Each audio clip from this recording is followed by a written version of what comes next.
Florida. Today, it's a Week 14 matchup that should be a good one between the New York Jets and the Miami Dolphins.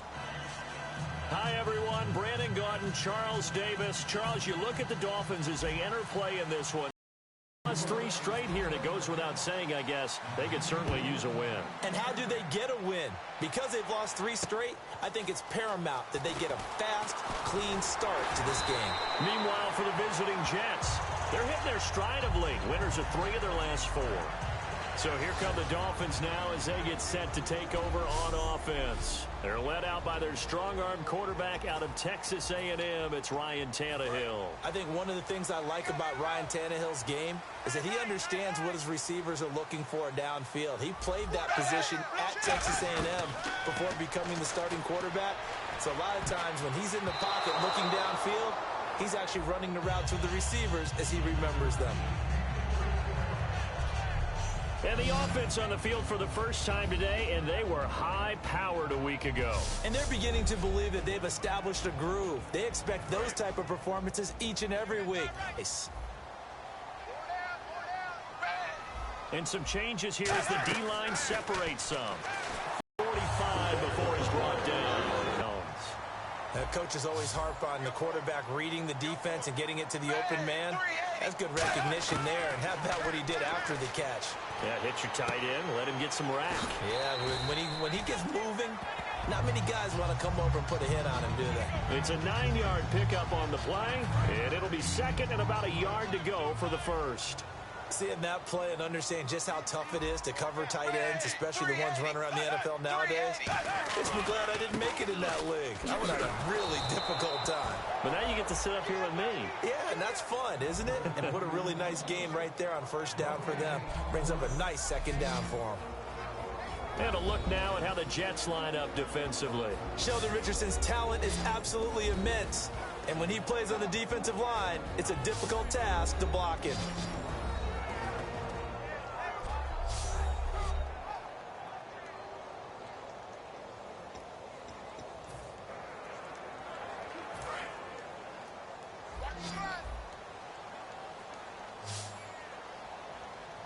And the Jets D, they call on a couple extra defensive backs on third.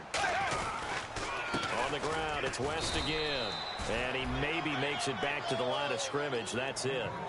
No gain there on the play, and that's going to leave him with a 4th down. Off the corner. Where'd he come from? Well, I guess he came off the corner, but really nice play. I like when you're able to pose a question and answer it at the same time. That's exactly where he came from, but it's not something that you normally see. Most of the time, we're thinking about those guys covering pass catchers. In this case, he was a big factor in the run game. No gain. So now here comes the Jet offense as they get ready to take over. And they will be led out by their rookie quarterback.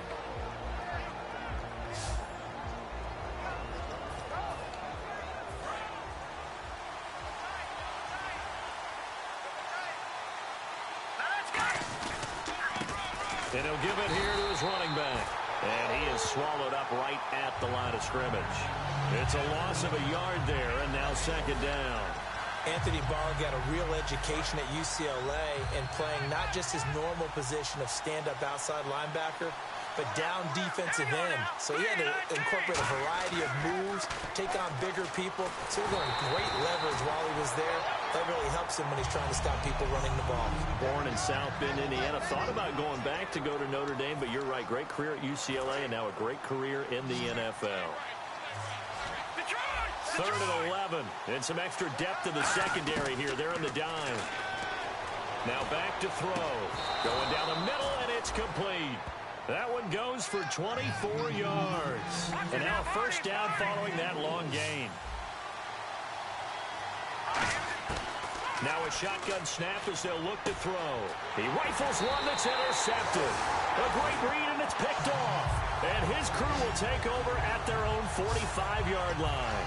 And, Brandon, this is a real nice job defensively of getting inside a quarterback's head and figuring out, okay, where's he going with the football?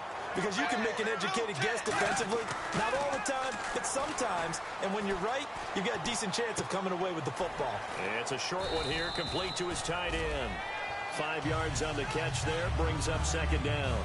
And there's another completion to the tight end. And let's face it, it is hard to overthrow a 6'6" target. It is indeed. Quarterbacks like their speed guys. They like that huge 6'6" target that they've got in him. They really do, and it reminds me of what one great tight end told me once.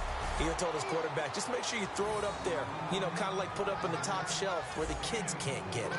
When you find that kind of yardage, you couldn't be more confident as a ball carrier. And guess what? You're going to go back and tell your offensive coordinator, I'd like to keep carrying it, thank you.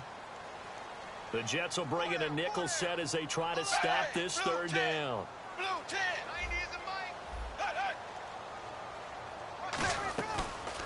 They'll run the option left. Well, he's taken down, but not before picking up the first thanks to a flashy little spin move. Well, partner, for a few years there, we thought this read option play was going to take over the whole NFL. It seemed like everyone was using it, but it has been scaled back considerably in the last few seasons, mainly because people worried about their quarterbacks getting hit. But when you call it at the right time and you use it properly, you see the type of gains you can get. A nice chunk of yardage there by the quarterback. 10 yards on the pickup there, and that's good for a Miami first down. Well, coaches always talk about finding balance on offense. I don't think you get much more balance than this. Big-time run, big-time pass. A 1-2 combination. Looked pretty good. How about that? Let's see if they can continue to take that kind of a punch, though. 3 yards on the pickup there, and it'll be second down.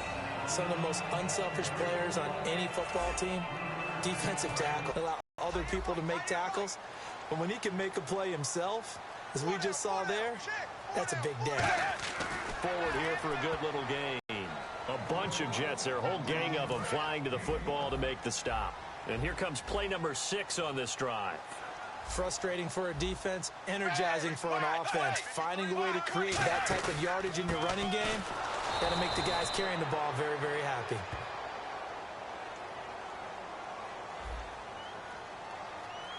And I know it's hard in live action, but you've got to keep your hands away from the face. That's a 15-yard penalty. You work on it all the time, making sure your target area is lower and trying to keep your hands away from the face mask so you don't get the big penalty. And here we go on 1st and goal. This is West. And that'll get him halfway there as he takes it from the 6 to the 3-yard line. When we talk about being on schedule, I think they're on schedule after that run, getting it right down there on the doorstep. Maybe even a little bit ahead, because now the defense can't dictate with pressure. They're guessing about where you're going to go. I might come right back at them with the same play, the same set, and see if they can stop them. And from the 3 now, it's 2nd and goal. They'll try and run for it with Michael. And he takes it into the end zone for the Dolphin touchdown. Christian Michael with touchdown number 7 on the year.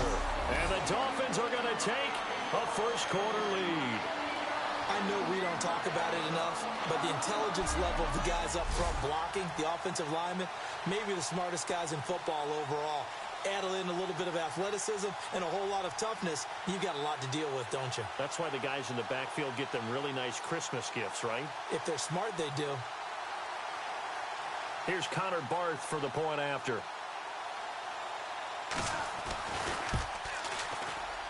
And that makes it 7-0 Dolphins. So that drive goes 8 plays, and it ends with a touchdown for the Dolphins.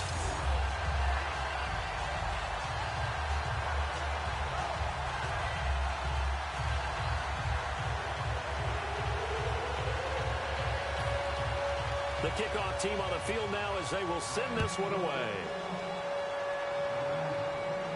This is taken about 7 yards deep. He'll be brought down at the 23, make it the 24. He's at the 50. He's at the 30. 10, 5, and all the way in. Touchdown, New York. Herman Moore, 76 yards. And the Jets are an extra point away from tying this thing up. They blitzed defensively there, but he was able to slip through that first layer, and then he was gone. I think they won the leverage game, didn't they? Yes. Right? They saw the blitz coming. That got to him a little bit, but they leveraged it perfectly and found not just a crease, a gigantic hole. And off he goes, and he's still going all the way to the end zone. Cody Parkey is on now for the point after. It's good, and we're all tied at 7 apiece.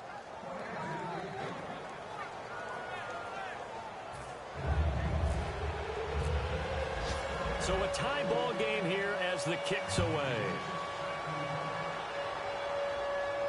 This is taken at the 3. And nice work on the return as they'll start their drive just past the 30-yard line.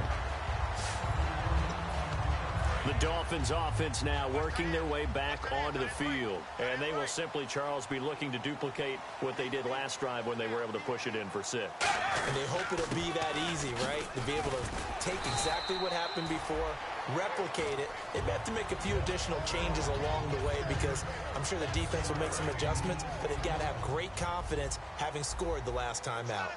What a way to start a drive. An excellent run, a tone setter, and now, if you want to take a shot on second down and go play action and make it look like the same exact play and throw it over the top, you can do so because you've established the run in a big way.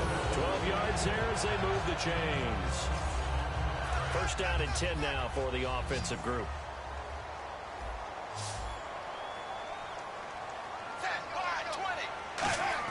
From the 50, it's Tannehill. Finding time. Smith catches left side. And all the way in for a Miami touchdown.